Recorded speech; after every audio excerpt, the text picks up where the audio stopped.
Welcome to Rebecca Sounds Reveille. What a privilege today's guest is going to be for not only me, but for you. He is an actor, an impressionist, a voice artist, narrator, director, designer, cartoonist, and he does improv comedy. You probably are familiar with who he is. He is best known for his work on Whose Line Is It Anyway? One of my favorite shows, Impress Me and JIMPRESSIONS.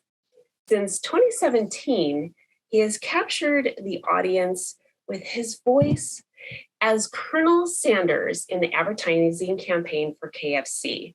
You probably already know who he is. Just wait. And he is also the current voice of Genie from Disney's Aladdin franchise.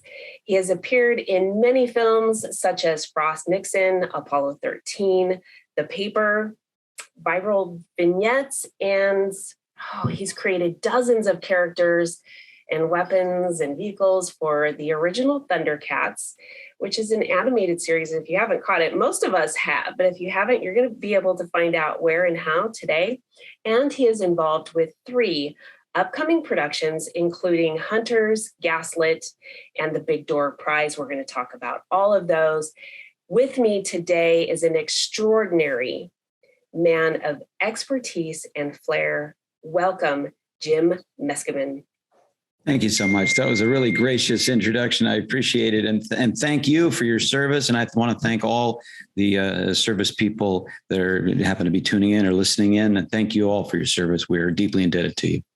Well, and likewise, because the things that you're doing just bring joy to so many people. And I've got to tell you, you're everywhere with smiles. You always have smiles and you're always just imparting on so much. And they say laughter is the best medicine. I've got to ask, did you start this out in doing comedy with little things as a kid? Were you kind of the class clown, the family clown?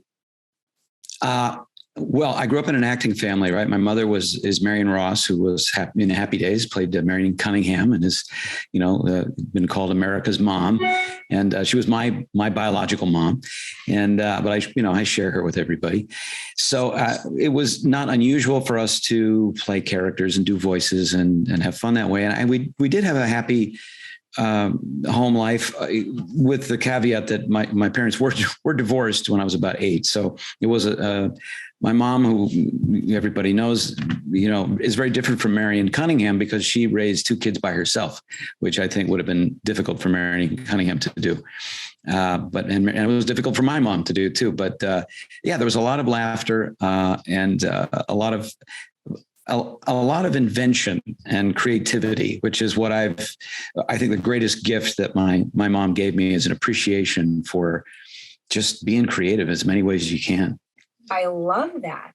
That says a lot about her from what we know. Most of the time, people know celebrities just based on the character role that they had in something that ran for a long period of time or was very, very prolific, and you identify that person with that character role. But I've got to tell you, she has always just presented in such a way where you can engage with her as that America's mom. And I mean, I know the difficulties of being a single mom, but a single mother of 2 doing something in entertainment. Oh my God. Yeah, it's impossible. Yes, it's a home run. It's a grand slam. And I'm a married father of one, and it was a lot of work. So I look at what she accomplished, and I'm like, boy, Mom, well done. She's 93 now. We go and see her all the time. She lives very close by, still living alone. She's still smiling and having a great time. She's retired, but she is just enjoying her estate and her retirement. And she's a treasure. So we just try to take care of her, give back. I love it. And I love the amount of ingenuity and the creativity that you were imparted with as a child, and then have continued to just that flair that you have given so many people, including myself. I mean, you obviously have a generation in your family there, 2 of them, that has directly impacted the joy in my life. And I can't thank you enough for that. But I'm wondering, what was your first big sort of breakout in what you have going? Oh, well, I mean, if you talk about like public notice and so forth, I was on the Fresh Prince of Bel-Air, and that was the first television show that I ever did. And it was a very nice role. It was, in fact, meant to be a pilot to launch a series that I would star in. And so it was a very developed character, much more so than normal, I was to find out later, than normal guest spots, where a guy comes in and does a small part for a show.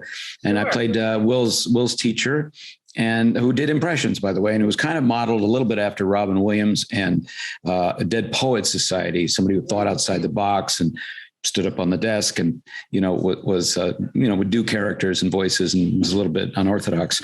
So that was a really, I still get recognized from that. And that's in 1994. So that goes back a ways. And luckily I still look enough like that kid that I was to be recognized, usually in airports for some reason. The TSA recognizes me quite a lot. Maybe they're just scrutinizing people more often. Hey, I know that guy. Let's search him. Yeah, I know him. So with there's a new season out now with the Fresh Prince of Bel-Air. Do you think there's any opportunity of reconnection there? I'm embarrassed to say that is the first time I have even entertained the idea. You brought it up. It's a great idea. I'm putting my manager on it right now. Get on that right now. It's a good. Why didn't I think of that? I'm usually so driven that way. It's another thing I've gotten from my mom is like she will attack areas of like, wow, this would be a good opportunity, but I hadn't thought about that. What a great idea. Yeah, I'm interested to see the show too. Mm-hmm. Bel-Air. It's called Bel-Air. Yes. So true. So, and then from there, did you sort of, what was your next, I don't know, passionate project? Oh, well, in New York, when I moved to New York when I was in my early 20s, New York City, because even though I decided to be an actor and I thought, well, I obviously you can go to LA, you can go to New York. Now I grew up in LA, but I found LA to be very hard to break into. We have so many spaces out here. There's just long distances and separations between people. And there's nobody walking on the streets that you want to talk to. So I thought, I knew some people in New York. There are lots of people on the streets, but not so well connected. So I thought, well, I'll go to New York. I know a few people there and let's give that a try. And it seemed like a more social environment. And it was. And so I got involved in improv theater pretty early on. And that was a real passion for me because I discovered that, I worked with a school. We were teaching people improv. We were teaching people all kinds of stuff. We were trying to be creative and influence and inspire people. And that was a great thing to do. Plus, the audiences would be there. They'd be there in person. We would give them flyers on the street or they would find out about us from their friends, and they would be right in front of us. And it would be our job to make them feel terrific. So that's very good activity to do if you're a young artist, I think, is to be confronted by people who are right there, just ordinary people, just a complete random cross-section of people. And it's New York City, so they could be Americans, they could be from any country in the world, and make them feel inspired and engaged and laughing. And that was, I operated off of that for quite a while. It was very thrilling. And we had all kinds of plans. We were going to do improvised TV shows and improvised Broadway musicals and all this stuff that very little of it actually came to fruition. But in the meantime, we were cheering people up, by the dozens. And that was, if you talk to other people that do improv, they probably have the exact same experience. There's something very, very satisfying on a deep level, and it's just a very spiritual level, I think. That's interesting. I mean, I could feel the exhilaration, just not only in the setting, but what you're delivering and the reaction to it. But on a spiritual level, that's a very different thing. Yeah. Well, my mode of operation, the way that why I pursue acting, why I pursue art is I'm trying to give to other people, give to you, give to strangers, people I don't know, give to my family, the best experience that I've received from other great artists. You know, if I'm exhilarated by a performance or a character, that's kind of what led me into doing impressions, because I get so excited by these personalities. I'm like, I wonder if I could do that. I wonder if I could be like that guy and produce the effect that he's producing on me, on another person. And that's sort of at the root of it. And I think that's a spiritual thing, because it doesn't have anything obviously to do with my body. Often it doesn't have anything to do with my mind either, but it has to do with just a person to person, individual to individual sort of communication. I really like that. That's an incredibly different perspective. And I really like that viewpoint. I know that this is something that has been an ongoing thing for you. I love to see the stuff that you have out there. I mean, there's so many places to watch the things that you do. And so transitioning from doing improv into acting scripted things, do you find that a little bit more, I don't know, sort of confining? A bit. Absolutely. Sometimes quite confining. I mean, you know, television and films, you probably know this, but they have all kinds of different methods of getting created. And some are very open to improvisation. I worked on Parks and Recreation, that show on NBC, for quite a while. And they were pretty open to improv. And there would always be a section of the script that they'd say, all right, we got it covered now as written. Just give us something else, you know, just give us whatever you come up with. And that was like, oh, really? You feel very valued as a performer when they say, like, you're going to let me kind of create it? That's awesome. Yeah. Other shows, like I worked on The Marvelous Mrs. Maisel, which is another wonderful, wonderful show. Another show with a terrific couple of female leads. And Amy Palladino, she wants you to say everything exactly as written. And so next time you watch The Marvelous Mrs. Maisel, realize when those people are rattling off all those lines at breakneck speed, they have memorized that to a T. They're not, there's no slopping around. I admire it a lot, but it's a different kind of product. You know, that is very much a dialogue driven, joke driven show. Other shows, not so much. You know, you have a little bit more wiggle room, but an actor should be able, obviously, to be able to duplicate written dialogue and deliver it as it is on the page. But the game is to bring your own sensibility to it, to bring feeling and humanity to it and reality to it, even though somebody wrote it down ahead of time. And so, okay, so shifting just a little bit and doing a voiceover work as Colonel Sanders or the Genie. Yeah, Colonel Sanders. I guess I should demonstrate probably that this is Colonel Sanders' voice, and I was just using it this morning to create more commercials for that KFC brand. And it's a real pleasure. I tell you what, I've been doing it for about 6 years, and I hope to do it for another 60. I love it. I love it. That allows you to, and with the Genie in Aladdin, both of those things, don't they allow some of your creativity to come out through different intonation and inflection in these lines? Absolutely. 100%. Yeah. Yeah. It's a great, it's, you know, when I'm doing an impression, like when I'm doing Robin Williams, the Genie, the original, this is the one that we all loved. That one, I like to, invest what I feel is a kind of Robin energy into it, which is obviously very strong, passionate, and at the same time reserved, playful, changeable, malleable, whatever you want to say. So that's my choice, but I'm trying to emulate, something that I observed in that original performer. And Colonel Sanders, I actually do quite a lot of other ancillary material for Colonel Sanders that I totally make up myself. And that's on my YouTube channel. I like to do these imagined conversations between Colonel Sanders, who's just such a funny character to me. I mean, he's a real man, and I honor him a lot, and I respect him a lot. But he's so not part of this time. If he was around this day and age, I think he would just stand around stunned. But I like to recreate these conversations between Colonel Sanders and other celebrities, like Marlon Brando or Johnny Carson or Nixon, or I just did George Lucas. I can imagine conversation between Colonel Sanders and George Lucas, where George Lucas is trying to raise some money for a little movie he's doing called Star Wars. And Colonel Sanders being asked to see if he might want to invest some money in it. And you say this here movie of yours takes place in the distant past. That's right. Breaking with tradition just a little bit and putting it in the distant past in another galaxy far, far away. Oh, it's an interesting idea. So I like to kind of like imagine these things in my head, and then I record them and I put them up on YouTube, and it makes me laugh.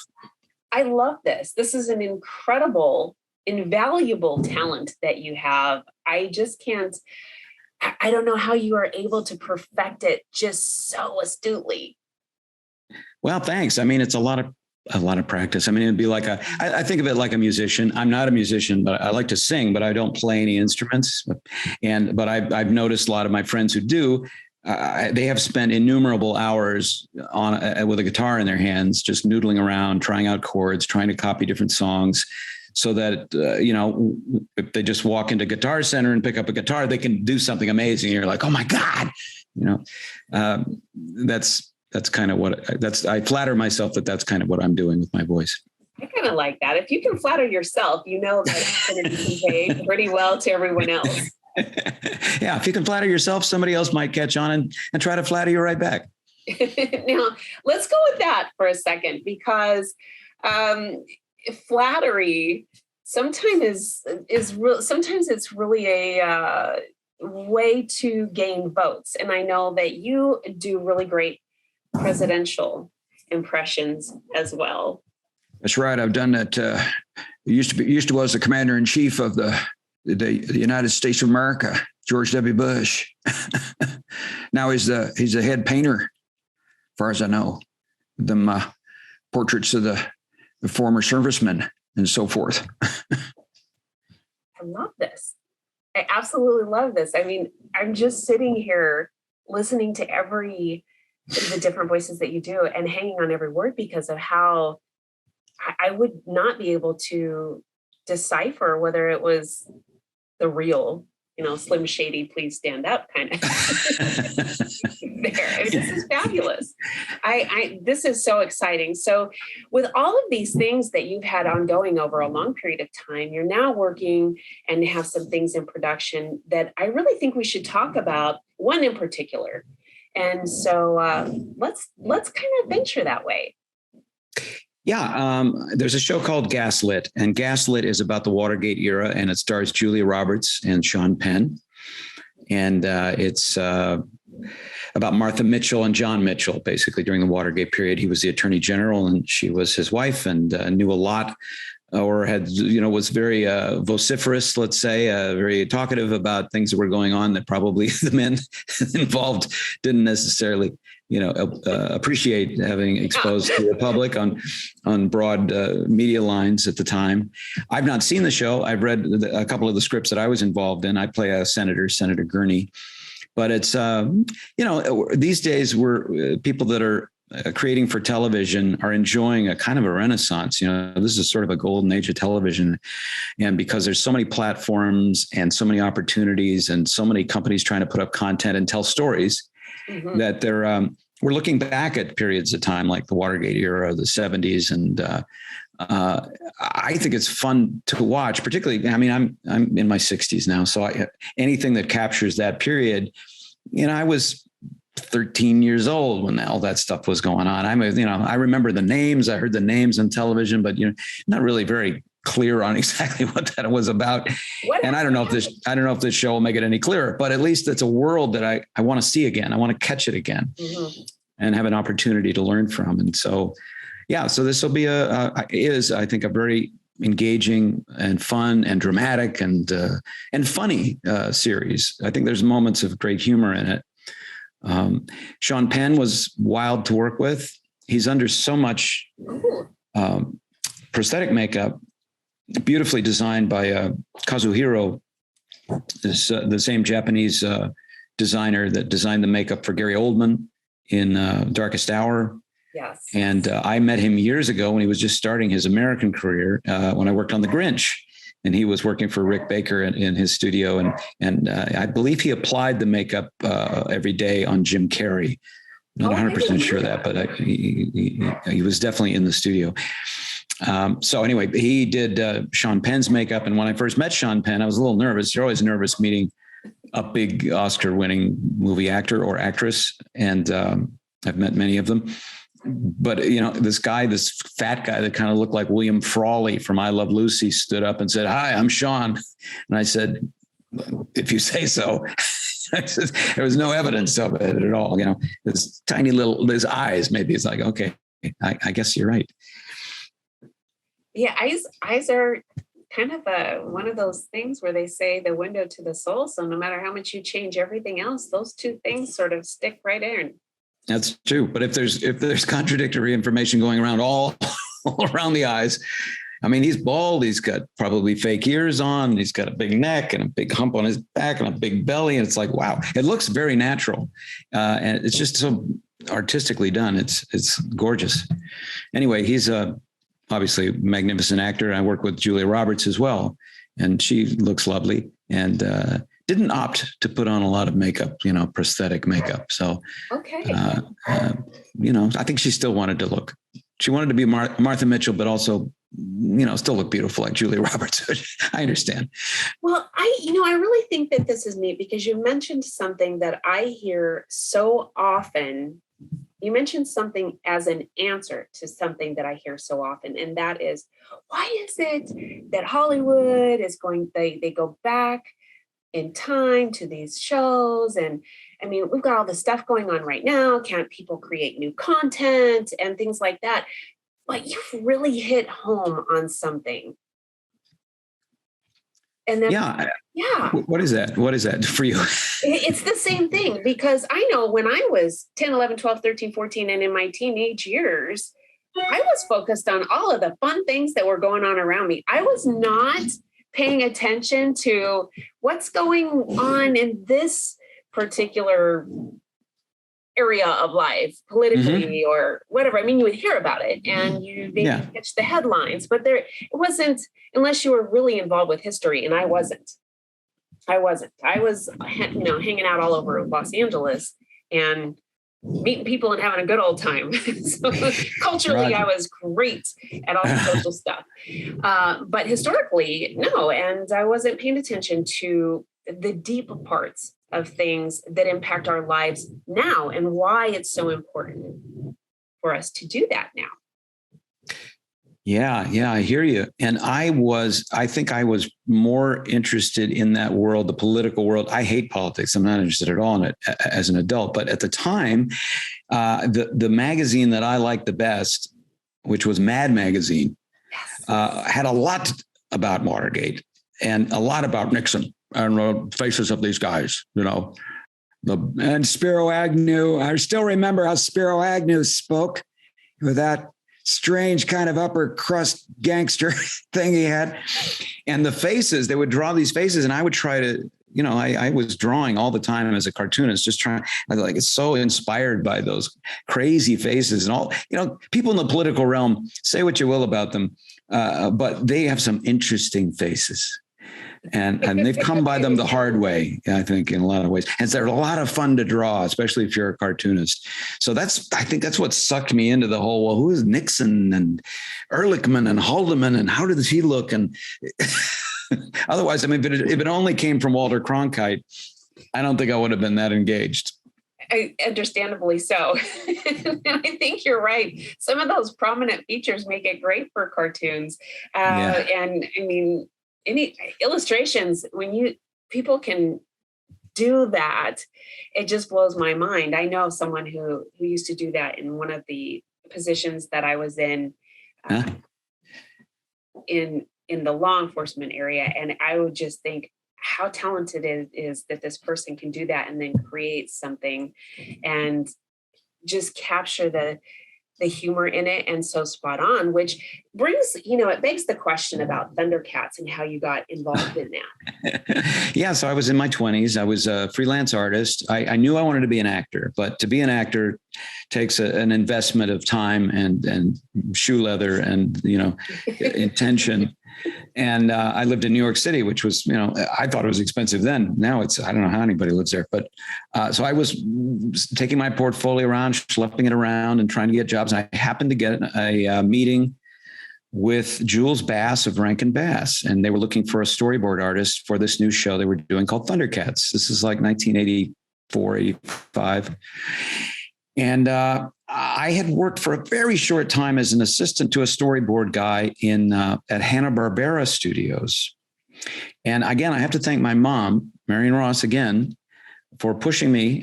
She had ambition to spare, so she would give me some. She would push me along, and she got me involved at Hanna-Barbera through somebody she knew, and I got a little bit of training there, and I did work for them for a short period of time, enough so that when I went to New York, and Jules Bass said, he showed me some storyboards that they had done, and he said, well, what do you think of these? What's your appraisal of these? And I went, yeah, they're all right. I sort of was disparaging, and he went, all right, well, we'll hire you then. And then I was really in trouble because I didn't really know about storyboarding at all. But the lucky thing was that eventually, within about a week, I think he recognized the folly of hiring me to do storyboards and put me on to character design, which is where I really could do. I could do that. I could do characters and weapons and animals and weird things. And so I worked for them for about a year and designed just dozens and dozens of, if not hundreds of characters for the Thundercats show. Mm-hmm. And then at the same time, I was doing improv and trying to get into commercials and television shows. So they were very nice. They had an office on Fifth Avenue, or just off of Fifth Avenue and 53rd Street, above the Museum of Broadcasting. And I would take long lunches and sometimes go to an audition. And they were like, he's an artist himself, Jules Bass. And so he was kind of like, I get it. They knew I was that kind of guy. Very fortunate. And then within a couple of years, I could actually get out of freelance artwork completely and just shift full time into radio and TV voiceovers and commercials and stuff like that. I love that you're doing those now. I can tell you, I've known people who said, who's doing Colonel Sanders now? Mm-hmm. I mean, especially when you go back to our childhood and the things that we've seen over the years. Yeah. And so I think that this is going to be such an opportunity for those members of the audience to connect with you. And they're already going to know who you are with the amount of work that you've done. But let me ask you too, are you, in addition to the things that you're involved with, both as an actor, as voiceover artist, are you also doing stand-up right now? No, in fact, I'm not really a stand-up comic. I have been called upon to do something like that from time to time. I MC events, and I have a one-person show, a one-man show called JIMPRESSIONS, which, and that contains, that's sort of like stand-up, but I don't do comedy clubs. I don't like comedy clubs. I don't like performing in bars. Mm-hmm. I just never, I have a lot of respect for the art form, and people that are stand-up comics, my hat is off to them because it's really rough, but it is a very specific sort of trade. I don't pursue that trade. I pursue more a theatrical approach, and so I put together a show of impressions, and I'm always changing it out and coming up with new ideas and try to bring music into it and other special effects. And I present that from time to time, usually at my wife's theater. She has a theater school and a beautiful theater here in Sherman Oaks, California.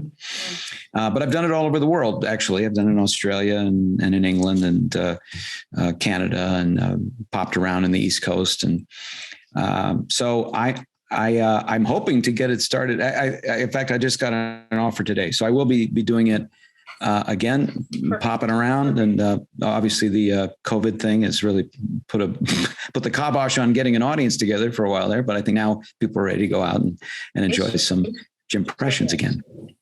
We would love to stay abreast of all of the things that you've got going on, whether it's online, whether it's somewhere where we can go see you, mm-hmm. following the things the productions that you have currently underway, and all of the things that I know you're not going to stop. So the things that you're going to have coming down the pipeline here pretty soon.